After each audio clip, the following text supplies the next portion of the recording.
I chuckled quietly at the familiar YouTube greeting. It's interesting how we often fall into the same habits, even when we're just talking to a camera.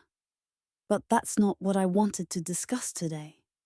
Instead, I want to share a story with you, one that has stayed with me for a long time. A tale that, truthfully, I never imagined I would share. It began at one of those casual neighborhood gatherings. You know the type, the kind of event where you don't expect much excitement. Just a few neighbors, some old friends, and predictable conversations. I had attended many of these over the years, but this one was different. It was a pleasant Saturday evening, and the sun was dipping low enough to light up the porch. The air was thick with that humid summer warmth that settles in as evening turns to night. Most of us were outside, grilling burgers, sipping lemonade, and chatting about everything and nothing. You know how these things go. The talk shifts from world events to what the kids are up to in school. Then someone mentions their latest vacation, and you nod and smile, thinking about how nice it would be to take a trip sometime. But you're not really in the mood for it. I was standing there, half listening, half staring into my glass of iced tea, when I noticed him. Charlie, my neighbor's son. I had seen him around over the years. He grew up just a few houses down. When I first moved in, he was that shy, quiet boy, always hanging around with his friends, the type who didn't say much, but had an intense look in his eyes. I hadn't thought much about him lately, not in the way I should have. But that night, something was different about him, something noticeable. Maybe it was how he stood or the way he carried himself when he spoke to people. Maybe it was the way his deep brown eyes met mine across the yard. It was just a brief moment, a quick glance, but it made me pause. He was no longer the kid I remembered. He had grown into someone I didn't quite recognize. I wasn't the only one who noticed. As I watched, I saw a few heads turn toward him. The older folks, my peers, probably thinking the same thing. When did Charlie grow up so much? He wasn't doing anything unusual, just leaning against the fence, chatting with a couple of other guys from the neighborhood. His dad, Doug, was there too, by the grill, flipping burgers and telling jokes. Doug had always been the life of the party, loud, charming, always making everyone laugh. But Charlie was different. His presence wasn't loud or boisterous. It was subtle, almost as if he was quietly drawing the energy in the room toward himself without trying. I found myself watching him a few more times throughout the evening. I had this strange feeling in my chest, but I wasn't sure what to do with it. I'm 52 years old, married for 25 years, with 2 grown kids of my own.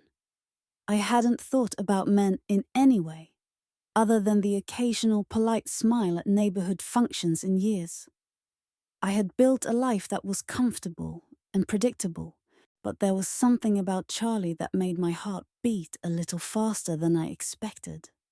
Maybe it was the way he smiled, warm but reserved.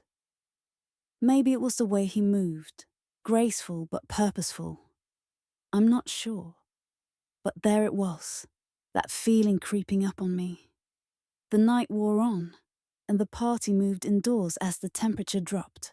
Music filled the house, and people started gathering in small groups, each one sharing stories and laughing over drinks. I found myself in a conversation with Karen, my next-door neighbor, discussing the latest changes in the neighborhood association.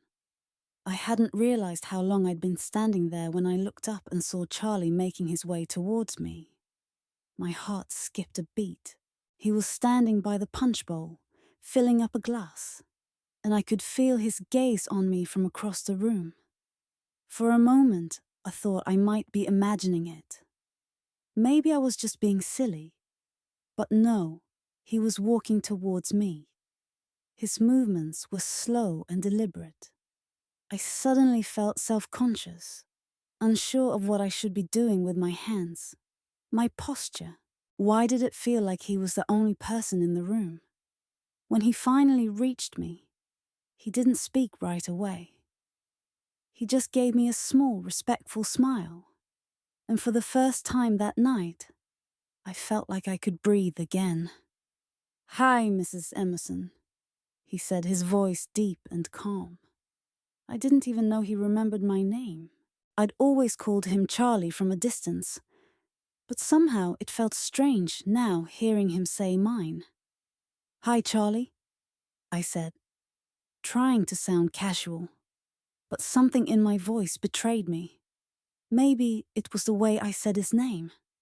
Maybe it was the way I looked at him longer than I should have. "Do you want a drink?" he asked, holding up his glass. "I'm good for now, thank you," I replied. But something in me wanted to reach for the glass. I don't even know why. It just felt like the right thing to do in that moment.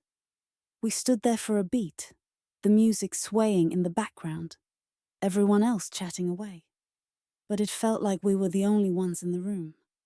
I could sense a strange energy between us. It was subtle, but undeniable. The kind that makes your skin tingle, even when nothing is overtly happening. And then, out of nowhere, Charlie broke the silence. "You know," he said, eyes locking with mine, "I've always thought you were a pretty cool person, even when I was younger." I blinked, unsure of how to respond. It wasn't the kind of compliment you hear often, but it wasn't a typical compliment either. It wasn't the "you look nice tonight" or "you have a great smile" kind of thing. No, this felt different, like he was seeing something in me that I hadn't even realized was there. I smiled back at him, a little awkward, but the moment stretched between us, full of unspoken thoughts. "I'm glad you think so," I said softly. And that was it. Just a simple exchange. But it was enough to make me feel something. Something that wouldn't leave me for the rest of the night. But it wasn't until later, after the party had thinned out and most people had gone home, that things really began to change. Charlie and I would share one more conversation that night. A conversation I still haven't fully figured out how to process. It's funny how sometimes a single moment can change everything. Like a small pebble dropped into a calm pond, sending ripples out in every direction. I had no idea that the evening was about to take a turn I hadn't even imagined. Something that would leave me questioning everything I thought I knew about myself and about Charlie. After the conversation by the punch bowl, Charlie didn't leave right away. He lingered. We both did.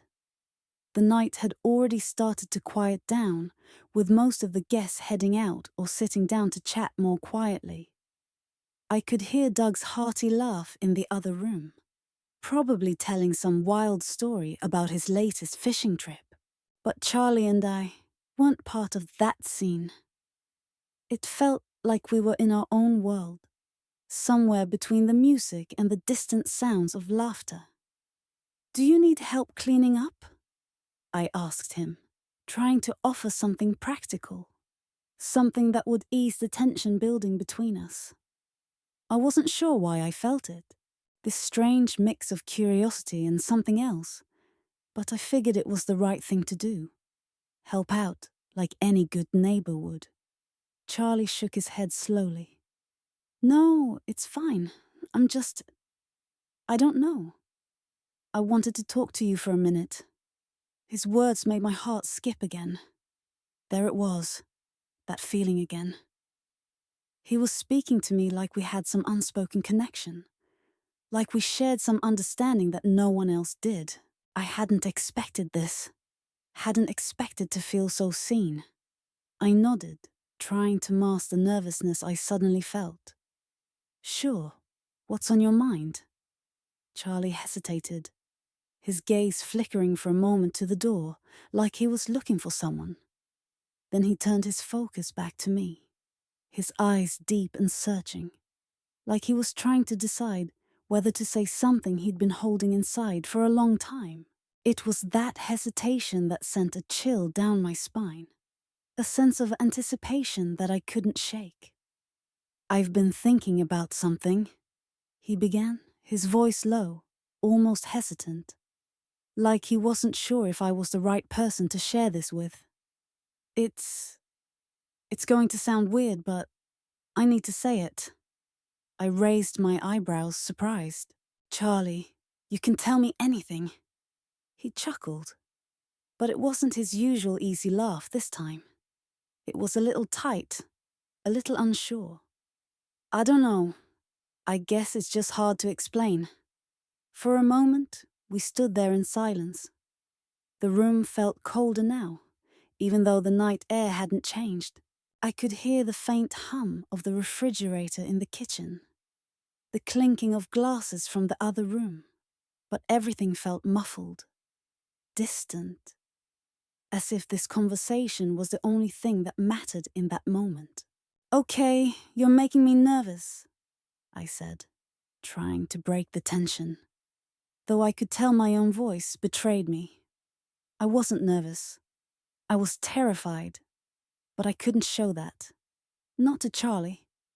He took a deep breath, glancing around the room again, and then looked back at me as if he were looking for something in my eyes, something that would give him the courage to continue. "I don't know if you've noticed, but I've changed a lot over the last few years. I don't feel like the same person I was when I was younger." I nodded slowly. I had noticed. Everyone had noticed. Charlie wasn't the same awkward teenager I'd seen grow up. Now there was something else to him, something quieter, more mature. But I had no idea where this conversation was going. And he paused again, like he was considering whether he should keep going. "I've been thinking about something else too, something that's been on my mind for a while. And I think it's time I said it." My heart was pounding now. What was he going to say? What was he building up to? My mind was racing, trying to piece together what this could be. But nothing prepared me for the words that came next. "I've been attracted to you, Mrs. Emerson, for a long time." I could feel the blood rush to my face. My stomach twisted in knots. And for a second, I didn't know what to do with myself. The world seemed to stop. Everything around me grew distant, like it wasn't real, like this wasn't real. I tried to breathe, tried to find the words to respond, but nothing came out. Nothing made sense in my head. Charlie wasn't looking at me in the way I expected. This wasn't a childish crush or some fleeting infatuation. No, this was something different, something deeper, more deliberate. He wasn't asking for anything. He wasn't demanding anything. He wasn't even expecting anything. He was just sharing something raw with me, something vulnerable. The silence between us stretched out thick and heavy. I could hear the rhythm of my own breath, the nervous flutter of my heart in my chest. And for the first time in my life, I wasn't sure what to say. I wasn't sure what I felt. I didn't know if I should be angry or flattered, disturbed or intrigued. Finally, after what seemed like an eternity, I found my voice. "Charlie," I whispered, unsure of where to start. "I don't know what to say. This isn't easy to hear." "I didn't expect it to be," he said softly. His voice was almost apologetic now, like he was realizing how much weight his words carried. I needed to tell you. I needed you to know." I could see the sincerity in his eyes. He wasn't just saying this to make some kind of confession or to cross a boundary. He was being honest. Perhaps more honest than I had ever been with anyone in years. It was startling and it was scary, but it was also strangely beautiful. "Charlie," I said again, this time with more clarity. I don't know what this means. I'm not sure where we go from here, but I appreciate you being honest with me. That's something rare. His eyes softened, and for a moment, he looked almost relieved, like he had been holding onto this for so long that just letting it out made him feel lighter. I didn't mean to make things weird, he said, his voice low and sincere. I just wanted to say it. I don't want things to be awkward between us.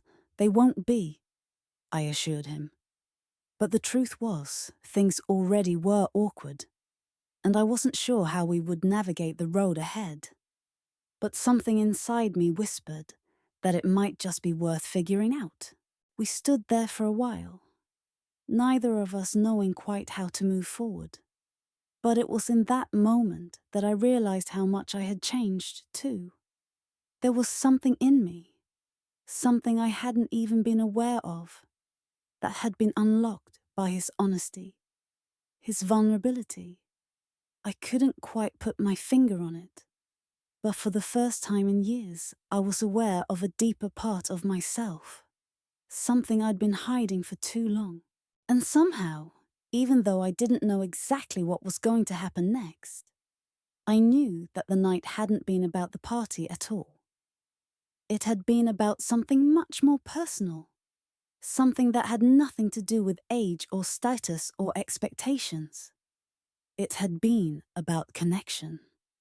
It wasn't until much later that I realized how deeply that conversation had affected me.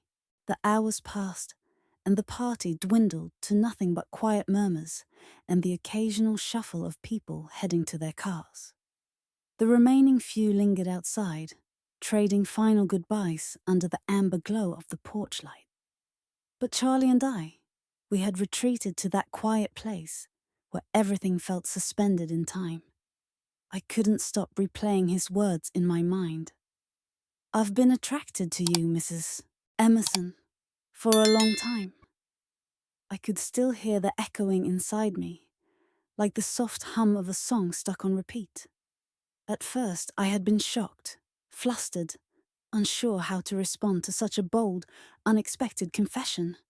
But now I found myself wrestling with the truth of it. Why had he said that? Why to me? And what did that mean for us moving forward? There was something deeply unsettling about the whole situation, this uncharted territory I was now standing in. But it wasn't just about Charlie's feelings. It was about me too. For the first time in years, I felt seen. More than just a woman who'd raised children and kept up with the neighborhood gossip. More than just a middle-aged woman who had long since let her own desires fade into the background. No, Charlie had looked at me and made me realize something I hadn't allowed myself to think about in so long, that I was still desirable. The thought was both exhilarating and terrifying.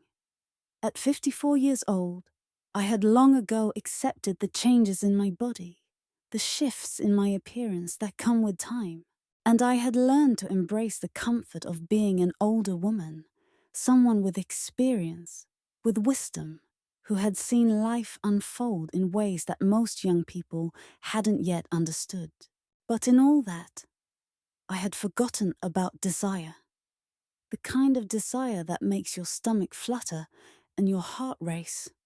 The kind that had belonged to my younger years.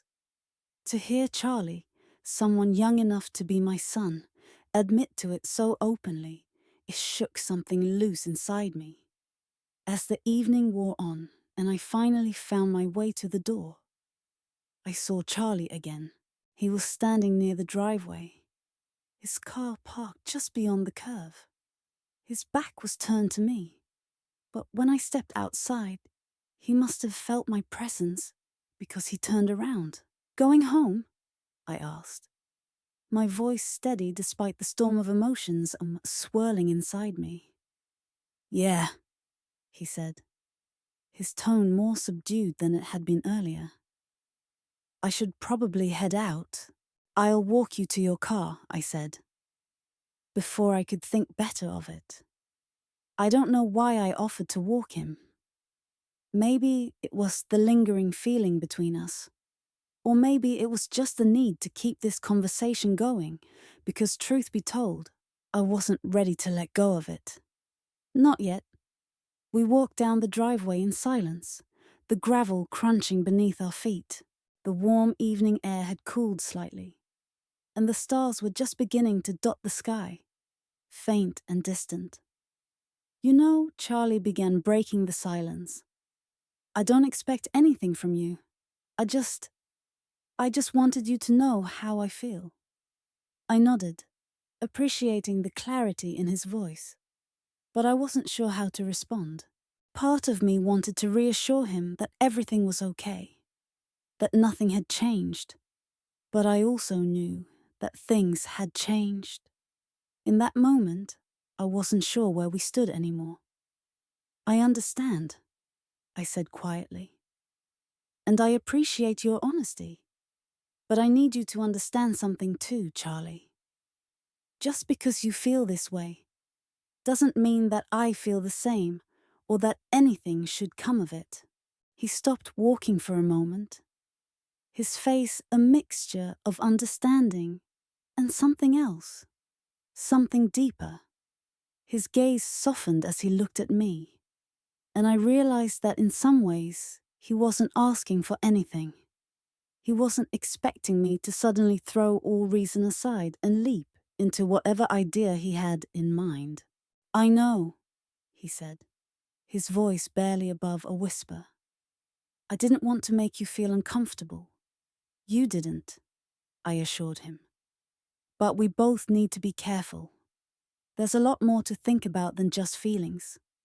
There are boundaries and history and expectations. I'm not saying we can't talk or be friends, but I think we both need to be honest with ourselves about what's realistic. He nodded slowly, his expression thoughtful. I get it, and I respect that. We reached his car, and he turned to face me, his hand on the door handle ready to leave. I hadn't noticed how much he'd grown over the years until now, how much taller and stronger he looked. For a moment, I felt the weight of his presence more keenly than ever. It wasn't just physical, it was emotional, like he was a doorway to a part of myself I had long since closed. I'm glad we talked, I said, finally breaking the silence that hung between us like a fragile thread. Me too, he said. And I hope this doesn't make things weird. I don't want things to be weird between us. Things won't be weird, I reassured him with a small smile. But we need time. We both need to think about this. We need to process what's happened. Charlie hesitated, then nodded once more. Okay, I understand. Good night, Mrs. Emerson. Good night, Charlie. He got into his car, and I watched as he pulled away, the headlights fading into the distance. I stood there for a moment longer, staring at the empty street, my mind racing. As I walked back toward the house, I felt a strange sense of relief. Charlie had left. The conversation was over, but that was only the beginning of something else, something I couldn't quite name. There was a shift, a change in the air, and I wasn't sure what it meant. What would happen when we saw each other next? Would things be as simple as before? Or would this conversation hang over us like a cloud? I wasn't sure. But I knew one thing for sure. Whatever came next, I would have to confront a part of myself I hadn't been willing to face in a long time. The part that was still capable of desire. The part that was still capable of connection. The part that wasn't ready to give up on the possibility of feeling alive again. I couldn't stop thinking about Charlie. In the days that followed, it was as though everything reminded me of him. Little things like the way the sun would shine through the kitchen window, just the way it had that evening. or the faint smell of the summer rain that had followed the party's end. It was almost as if his confession had imprinted itself on my mind. Every detail of that conversation lodged in my thoughts, slowly unraveling me.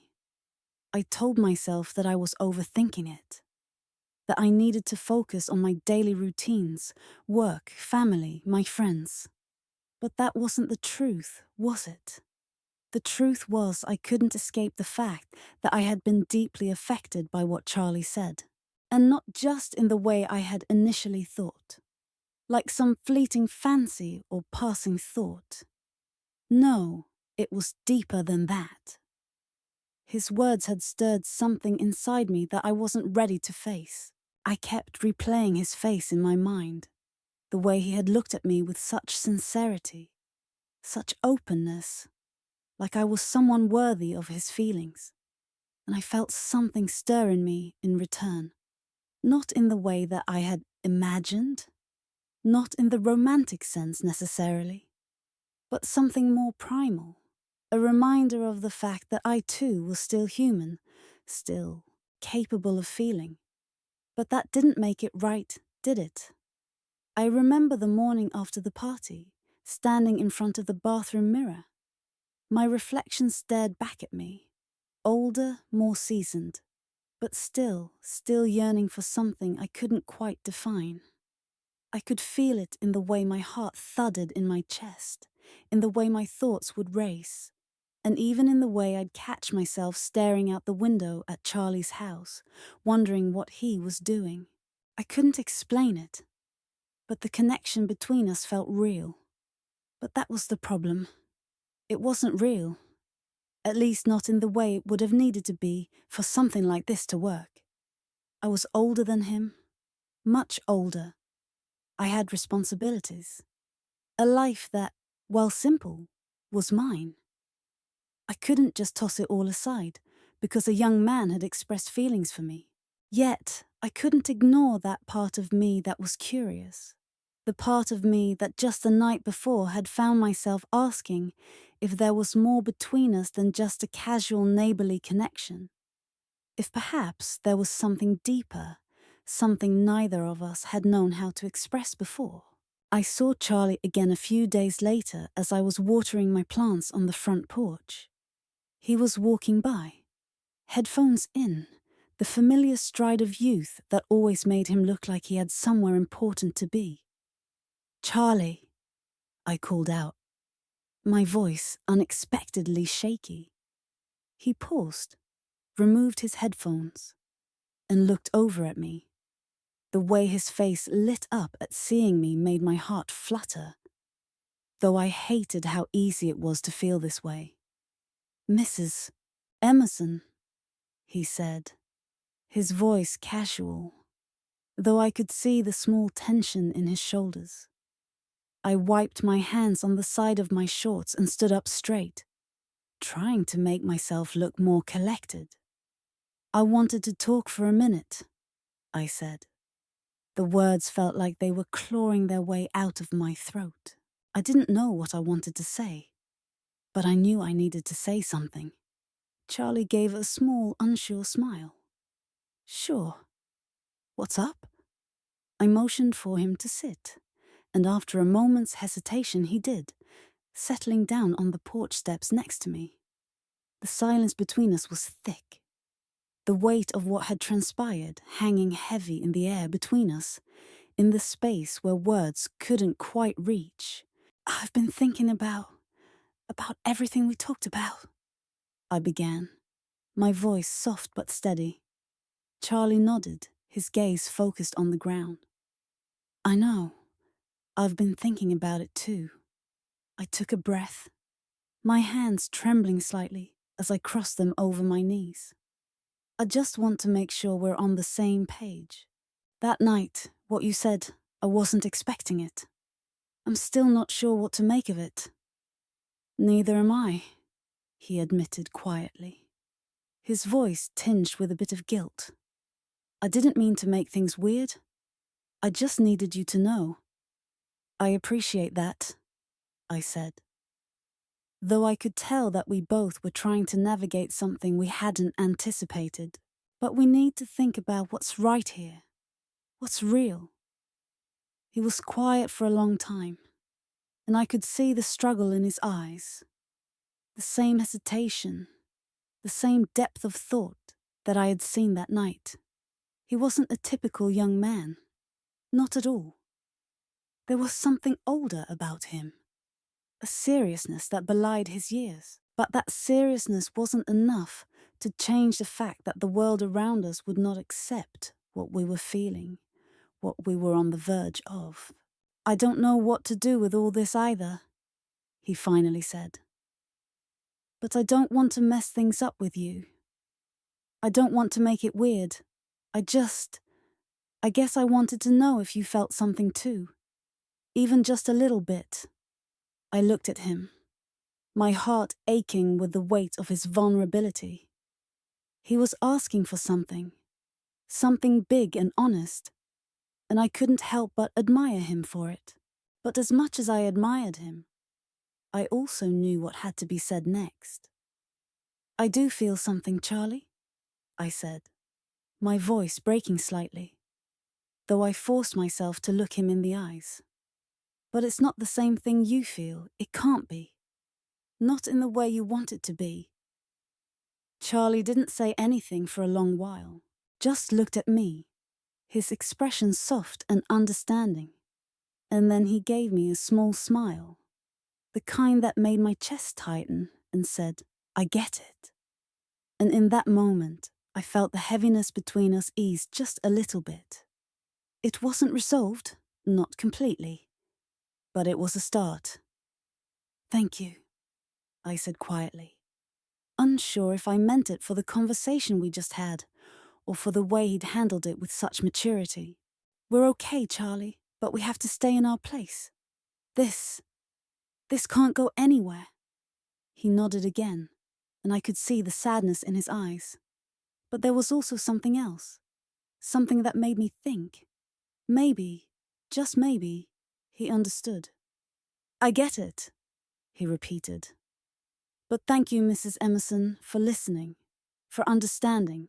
And with that, he stood up and walked away, the silence between us finally giving way to something a little more peaceful, a little more resolved.